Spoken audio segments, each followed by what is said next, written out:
You know that feeling, right? Where you just do something, almost without thinking. Uh-huh. Or maybe something you feel you just can't do, no matter how hard you try. Exactly.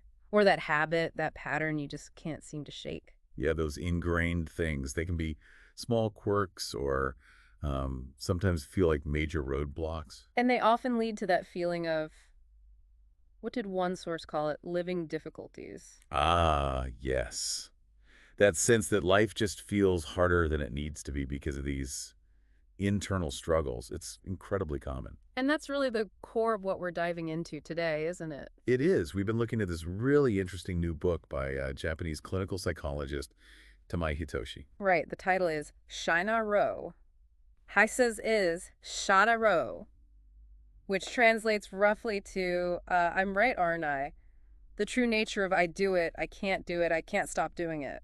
Captures those three feelings perfectly. Mm. And Tamai Hitoshi, he's got quite the background. Oh, definitely. He's a clinical psychologist, certified public psychologist, psychiatric social worker.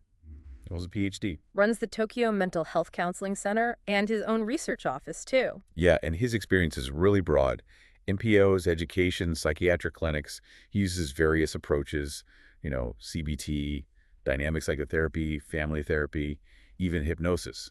And a focus on self-affirmation and helping with things like personality disorders, trauma. Exactly. So he brings a lot of depth to this topic. Okay, so our mission for this deep dive is to really unpack the ideas in his book. Right. Understand these shicho, dekanai, yamarenai patterns, the do it, can't stop ones, Look at where they might come from, maybe their roots in psychological development. and explore what the book and related sources suggest about, well, how to navigate them. Okay, let's get into it. The central idea, the premise of the book. It's that these patterns, the things we just do or can't stop, aren't always like full-blown clinical issues. Right, not necessarily diagnoses. But they still significantly contribute to that feeling of living difficulty we mentioned. They make life harder. That makes so much sense. And I like the structure the book uses. It's quite creative. Yeah, the cafe framework is great. The author, Master Tamai, is the cafe owner. And he talks with 7 different customers. Exactly. Fictional characters, but based on real consultation experiences. Each one represents a common pattern people struggle with. It makes the psychology feel much more, well, human and less clinical. It does. And what's really insightful is the connection he makes to our development. Ah, right. He brings in Erik Erikson's work. Yes, the American developmental psychologist. Erikson had those 8 stages of psychosocial development, each with a key task or challenge. Like trust versus mistrust, industry versus inferiority. Those ones. Those exact ones. The book suggests our current patterns, these struggles, might be linked to what it calls forgotten baggage, Forgotten baggage, meaning. meaning challenges from those earlier developmental stages that weren't fully resolved or navigated successfully. So like unfinished business from maybe childhood or adolescence could be popping up now. That's the idea. Erikson believed that successfully navigating each stage builds a foundation for the next. Okay. So if a challenge wasn't met very well, maybe developing trust or feeling competent, that unresolved bit can influence how we think, feel, and act as adults. It's not about blaming the past, then. No, not at all. It's more about understanding the historical context, the roots of why we might struggle in certain ways now. Okay, fascinating. Let's step into Master Tamai's cafe, then. Meet some customers. There are 7, you said. 7 main ones, yeah. We probably can't cover all of them in depth today, but they include types like always right, can't do anything, can't trust, searching for myself, wants to be understood. A real range of common experiences. Definitely. Let's start with the one in the title. I'm right, aren't I? What's that pattern about? This is someone who has a strong tendency to believe their own viewpoint is the correct one, often finding it difficult to really hear or accept other people's ideas. It can come across as rigidity, maybe needing the last word. Needing that validation that, yes, they are right. Exactly. And you can see how that might cause friction, right? Oh, yeah. If you're always convinced you're right, collaboration, compromise, learning from others, that gets tough. For sure. One source mentioned how this type can easily clash with people around them. Makes sense. Is it suggested why someone might develop that pattern? The source's hint it can sometimes be a defense mechanism, a way to maintain a sense of security or control, maybe, to avoid feeling uncertain or, God forbid, wrong. Even if it pushes people away. Even then, yeah, it can become quite automatic. Okay, so moving from feeling always right What about the opposite end, feeling like you can't do things? Ah, yes. That brings us to the I think I can't do anything, or sometimes framed as the is this okay person. This is okay. Wow, that phrase is telling. It really is. These are people who often feel deeply incompetent or inadequate. Even if they've actually achieved things. Yes, even if objectively they have successes, they really struggle with self-affirmation, with feeling internally good enough. They tend to rely heavily on external feedback. Constantly looking outside for validation. Did I do okay? Exactly. And the sources point to a few things that can contribute. Dwelling on past failures is a big one. Yeah, that can really stick. Comparing yourself excessively to others, which social media can definitely amplify. Oh, for sure. Everyone else's highlight reel. Right. Then there's perfectionism. If it's not 100%, it's basically zero, So success feels impossible. pretty much. Yeah. Also, negative messages from childhood, like being told you're useless, you can't do anything. Those words can echo for decades. Oof. Yeah. And all this can lead to avoiding new challenges because the fear of failure is just too high. Which, of course, prevents them from having new experiences of success. It sounds like a vicious cycle. It absolutely can be. A negative loop. The thought, I can't do anything, fuels inaction or anxiety, which then seems to confirm the thought And this links back to Erickson, too. strongly. Yeah. The book connects it to the stage of industry versus inferiority. That's usually school age, right? Yeah. Learning skills, comparing yourself. Exactly. If kids struggle to develop a sense of competence, of industry, during that time, feelings of inferiority can persist. They might become adults who are overly sensitive to failure and just carry that deep sense of not good enough. And the is this okay part, the constant need for external approval. That ties into self-affirmation. Real self-affirmation in this context isn't just saying nice things to yourself.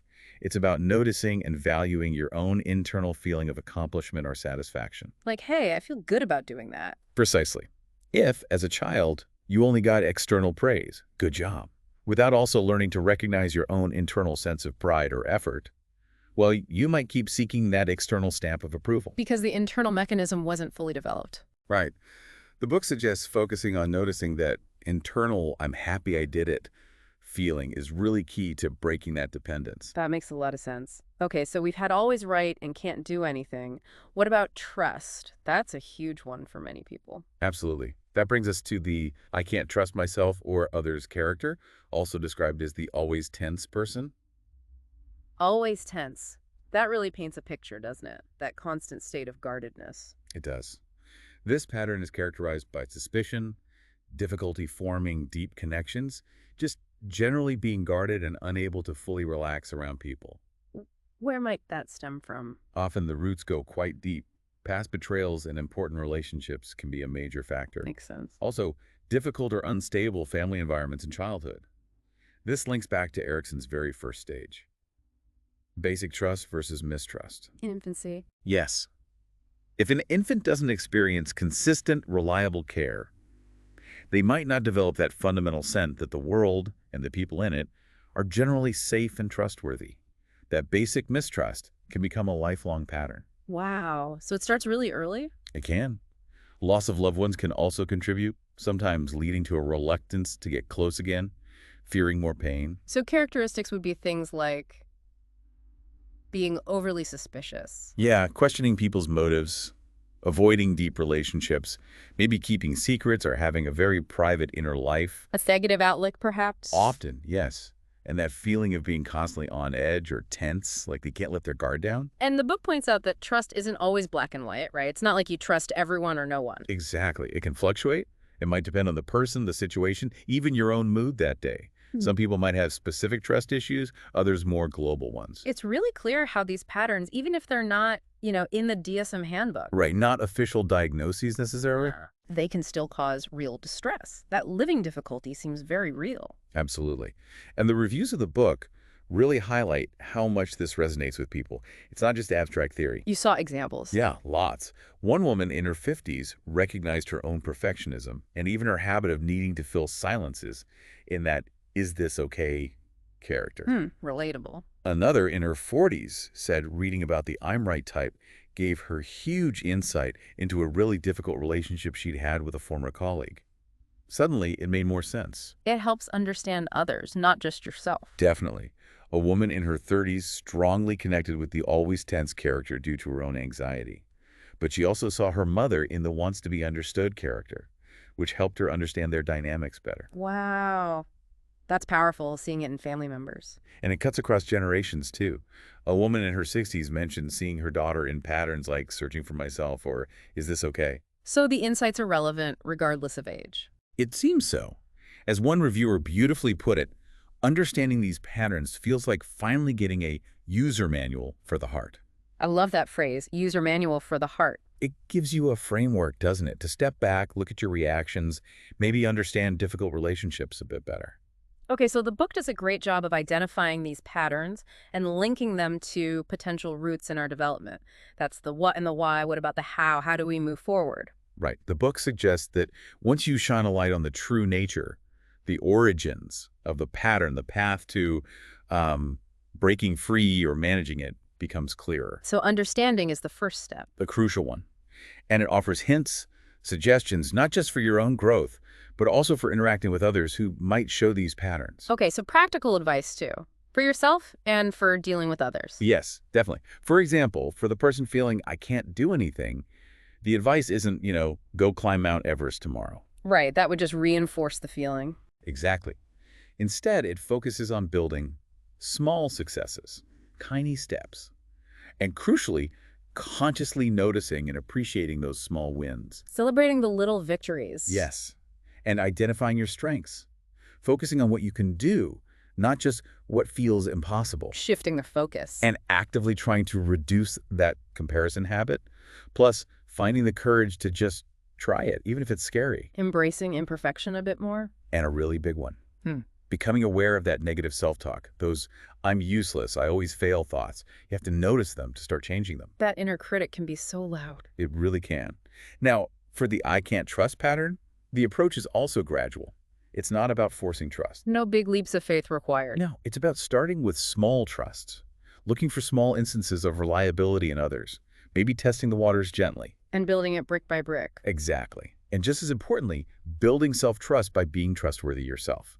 Keeping small promises, showing gratitude, those actions reinforce your own sense of reliability. That makes sense. Trusting yourself makes it easier to potentially trust others. It does. It also involves taking time to process past hurts, sorting out those feelings, and finding safe spaces, finding people you can trust, even if it's just one or two, and nurturing those connections, finding a place where you can be yourself. So it sounds like the general approach is one of self-compassion and gradual change. Very much so. The author, Tamai, mentions that self-understanding often progresses best with a companion. And the book aims to be that companion. Yes, a tool to help you along the way. Yeah. It's about accepting your own bumps and dips, as he puts it. Recognizing we all have struggles. Not aiming for perfection. No, aiming for growth, flexibility. Tamai says his work isn't just about solving problems, but helping people live through life safely by keeping the heart resilient and adaptable. Keeping the heart flexible. I really like that. It's not about becoming rigid or invulnerable. No, it's about being able to bend with life's challenges without breaking, having that inner resilience. Well, this has been a really insightful deep dive. We've explored these common patterns, the shicho, dekanai, yamaranai things we do, can't do, or can't stop. Drawing on Tamai Hitoshi's book, connecting them to developmental psychology. And hearing just how relatable they are. That idea of a user manual for the heart really sticks. Understanding where these patterns might come from, it really does seem to offer a way to lessen those living difficulties. So, final thought for you listening. Which of these patterns, if any, maybe spark some recognition for you? And thinking about its possible roots in your own development, how might that change how you view it? Or maybe suggest one small step you could take. If you do want to explore this more, checking out Kyufu's book, 7 Emotions, seems like a great start. Yeah, or his other works like the one on emotions, 7 Emotions. Knowing them makes life easier. He also runs seminars, apparently. Plenty more to explore if this deep dive resonated.